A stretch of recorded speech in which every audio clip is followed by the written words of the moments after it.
सर्वप्रथम सर्वांना जय शिवराय। मित्रांनो, आज राज्यामध्ये वारे सुटल्यामुळे अनेक शेतकरी चिंतित आहेत।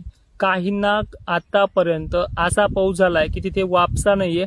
काही ठिकाणी मात्र प्रत्येक तालुक्यामध्ये 10 ते 15 तर काही ठिकाणी 20 गावांचा असा समावेश आहे की तिथे बिलकुल ढेकळं पण विघरले नाही अशी परिस्थिती पाहायला मिळते।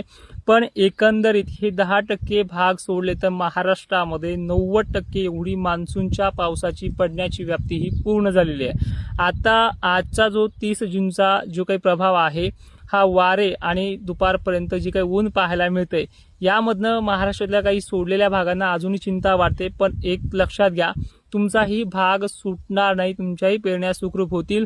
आता आजच्या 30 जूनला संध्याकाळपर्यंत काय होणार आहे किंवा 1 जुलै 2 जुलै 3 जुलै या कालखंडामध्ये काय परिस्थिती उद्भवणार आहे आणि त्यामध्येच हे जे काही सोडलेले भाग आहेत यांच्यासाठी काय